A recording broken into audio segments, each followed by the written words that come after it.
came Country Joe and the Fish with an album soaked in LSD. When you're taking psychedelics, you are questioning reality, and you have to think, is this an hallucination, or is this real, or whatever? And that it makes you very super aware of what's going on around you, and texture changes, and sound changes, and light changes, and things like that. I deliberately made it so that it went from contrast to contrast to contrast to contrast. In other words, from a slow song to a fast song, and then there would be a little introduction with an Eastern flavor to it, and then it would go into a country western thing, and then it would go into a blues thing, and it was all also designed so that it didn't have any frightening moments in it, really, but a lot of introspective moments and silly moments.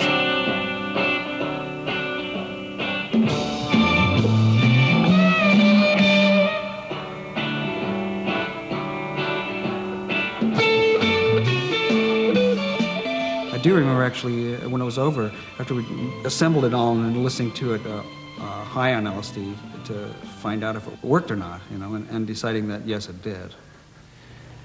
I went to a convention of some kind in the music industry at that time, and I said, you have to understand, the only people we trust right now are our friends and the people we buy dope from.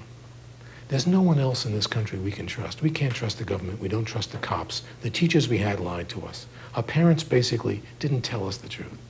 We only trust very few people. You've got to market this music like you were a dope dealer. You've got to get the trust of your clients.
But try to sing a lullaby, and good night. I can't, but I could blow your camera out and I can do it loud.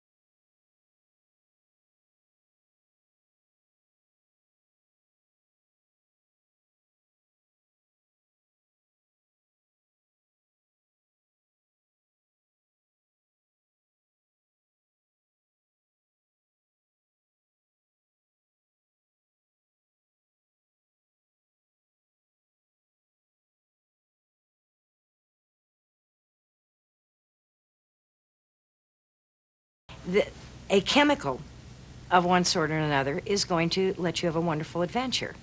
Now, Alice in Wonderland, there's Drink Me, makes her literally high. She takes mushrooms, smokes a hookah, bites some kind of stuff that's round, looks like a big pill. Wizard of Oz, they fall down in a field of poppies and then see the Emerald City. Peter Pan sprinkles some white dust and you can fly, is that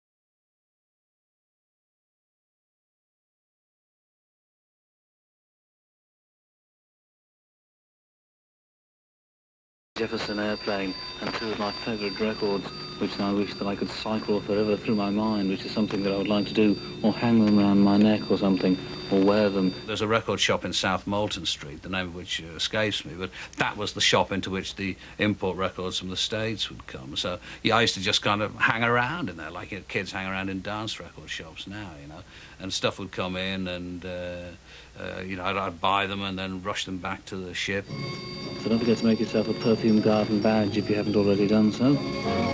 So we can identify one another, you see, at functions and festivals. I mean, it's stunningly popular in terms of the response of the audience, because, you know, when the mail used to come on with the little boat in the morning to be delivered to the ship, you know, it's like an envelope with everybody else's mail, and then people dragging sacks full of mail on for me. It was incredible.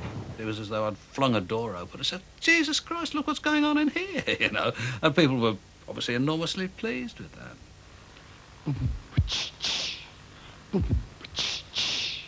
Gradually, London developed a homegrown psychedelic scene with its own distinctive sound. There were strange noises emanating from an old church hall in Ladbroke Grove.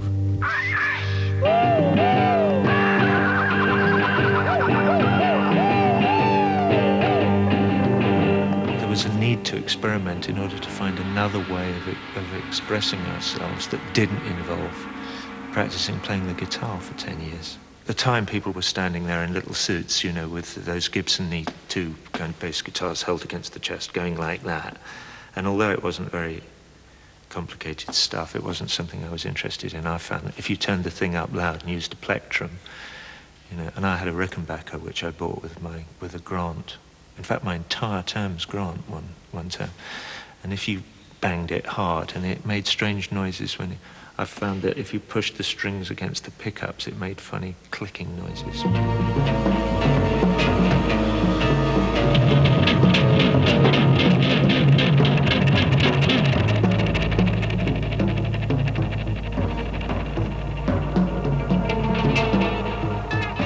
There was a sort of wildness about the sort of British psychedelic scene. That was a sort of a freedom of expression which you didn't come across in America. And we thought that was all part of the psychedelic experience. And I don't think anyone really did that at that time. Maybe the Grateful Dead did in terms of guitar solos, but they tended again, I think, to improvise in a far more conventional manner, you know, around sort of conventional chord sequences, whereas I think that a lot of the British stuff was much more, you know, chord sequences, what are they? We're just playing, man, you know. And they just sort of played one, you know, played one chord until everybody got bored and then said 1, 2, 3 and back to the song, you know.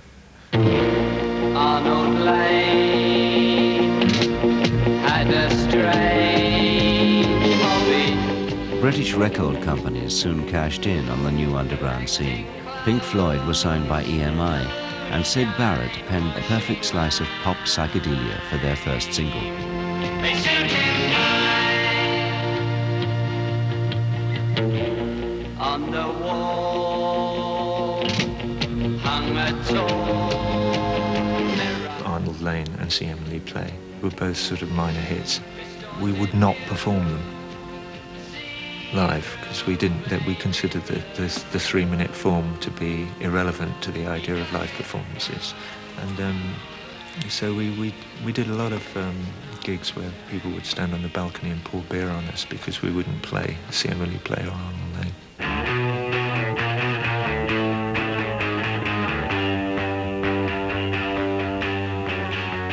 In April 1967, 10,000 people crammed into Alexandra Palace for a night of psychedelic abandon, billed as the 14-hour Technicolor Dream. I dropped a tab on the way to the gig, and it started coming on as we were being sort of directed in. I was having to steer the van in through something very tiny with lots of people wandering around, all absolutely out of their crust. I mean, there were people sort of climbing over scaffolding, and it was an extraordinary building with all the glass in the alley-pally. You know, as the light came up, because it was in the summer, it was light, it was wonderful, you know, so it really was a psychedelic experience. The whole world was there, you know, and every band was playing, and it was a sort of magical occasion, you know, but any more precise recollections, I'm afraid, have been wiped out. It's like paradise. It was absolutely wonderful. I mean, you spent a lot of the time rushing around, saying, "Where Brian Jones is here? Where? You know, Hendrix is here." But you're rushing around trying to see famous people. I mean, you were still that much of a dickhead, you know. But it was just a great event. It was really wonderful. And all of these bands came on. A lot of them were awful, but there were a few that were pretty good. But it was just, again, the sense of community, the sense of occasion, the sense that anything was possible, you know. In June, the Beatles emerged from Abbey Road Studios with a new album, Sgt. Pepper's Lonely Hearts Club Band. The infinite holiness of life. We ask all who come here to come here in love, and we ask all who live here to greet all men with love.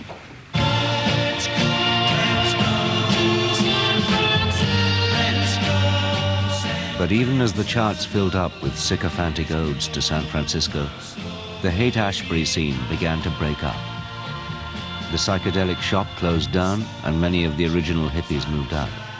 The police were no longer turning a blind eye, and both the Grateful Dead and Ken Kesey found themselves in court on drugs charges. When Pink Floyd came to San Francisco in October 1967, there were disturbing signs that the lead singer had taken too much LSD. Got a flip-top, pack of cigarettes in the pocket, feeling good at the top, shopping at shops, she's walking in the... By the time we went to America, Sid had gone, by and large. We did the Pat Boone show. And we were taping the show, and we would do the run-through, and Sid would stand there with his Telecaster with the silver bits all over it and mime happily. And then they'd go, "Okay, guys, we're going to do it now. Roll the tape, and playback, and go." And he'd go... I'd stand there and not move a muscle. And then, cut, no, we're going to do it now. He knew, of course, perfectly well what was going on. He was just being crazy. And they did 4 or 5 takes like that. Eventually, I mimed it.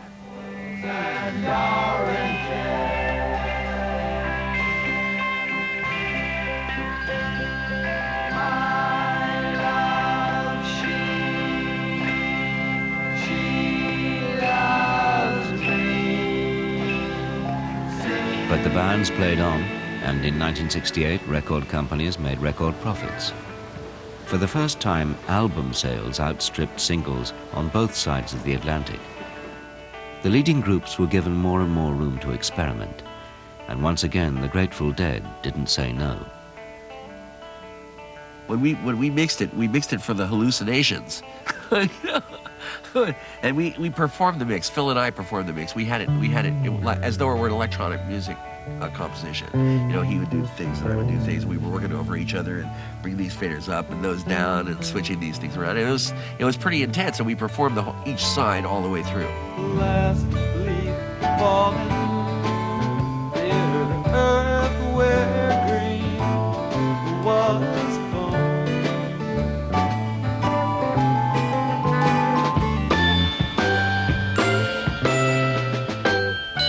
I remember Bob wanted to hear the sound of thick air. And our producer at that time didn't understand that. Bob, I guess, wanted what Stockhausen would have called colored silence. But that wasn't a contemporary concept in those days.